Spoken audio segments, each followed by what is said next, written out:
did the Worms war begin? Well, Worms initially started as a one-man project. It was conceived by a chap called Andy Davidson. It was a game that he wrote as a multiplayer title, something that he and his friends could enjoy. He actually wrote it while he was still doing his maths A-level at school. I think it was a bit of an ambition or a dream for Andy that one day the game might get published, so he took it to a trade show in the UK. Team 17 stumbled upon it and signed both Andy and the game up. It came in-house, it was developed, it came out first on the Amiga, it was launched in 1995.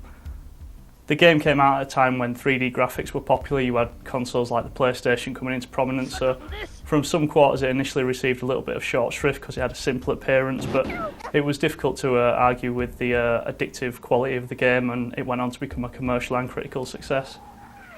How has Worms changed? Well, over the years there's been quite a few iterations of Worms. The most dramatic change probably came in the mid-2000s. The game made a couple of appearances in 3D. These appearances were solid enough titles, but they seemed to have a little bit of a mixed reaction, and that was mainly due to the fact that there were natural changes to the gameplay brought about by the game just being in 3D. It lost a little bit of its defensive qualities, some of the strategy suffered a little bit, and it became more difficult to make shots in 3D and so on and so forth.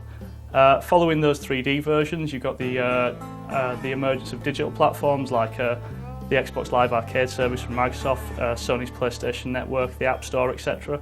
And when we launched on these platforms, the game went back to its 2D roots and sort of got a new lease of life, really, because it was really successful on those platforms. Can you tell me about your own involvement in the series?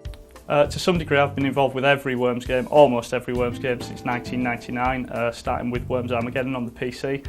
I think my first role as a lead designer was in 2006 with Worms Open Warfare 2 on the PSP and DS. So, if my maths are right, the original was 17 years ago, and brings us to Worms Revolution. Can you tell us more about Worms Revolution? When we first sat down to think about what we wanted to make in this latest Worms game, our first port of call was to establish some aims. We were very conscious of the history of the brand, where it came from, the number of games that we'd made before that, and kind of, I suppose, to a degree, we wanted people to take notice of this game. We wanted a version of Worms that was essentially a game that could compete with the other high-quality products on those same spaces into which we'd be releasing. We didn't want to make just another Worms game. Terms like a next-gen version of Worms were bandied around a lot. So we basically established that we would need a new engine. We wanted the 2D gameplay that the series is known for, and we needed some new features that would evolve the brand in meaningful ways.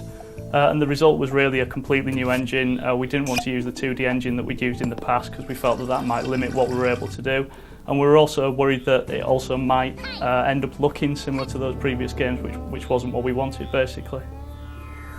And how does Worms Revolution fit into the series? Well, creating the game from the ground up, one of the things that we need to consider is that none of the things from the old games are ported across. None of that stuff comes across for free. While we're trying to make something contemporary, at the same time it needs to be recognisable, it needs to feel it, it needs to play like Worms. That's very important to us. We have staff members working on getting the balancing right. They've worked on numerous Worms games, such as Worms Armageddon in the late 90s. With the new engine, we've got gorgeous high-definition graphics. We get a 3D landscape that, thanks to some very clever tech, deforms to the same resolution as the 2D games. The game loses none of its defensive strategy with the landscape being in 3D. If anything, we've got a host of new features such as different types of worm, physics objects, dynamic water. These increase the game strategy. You get situations in multiplayer games that just flat out can't happen, don't happen in the previous games. Each of these new features as well also allows us to bring something new to the single player experience. We can employ these to make more interesting missions, more interesting puzzles. At the end of the day, I hope the end user feels that we've made something that's recognisably Worms but has a unique freshness to it.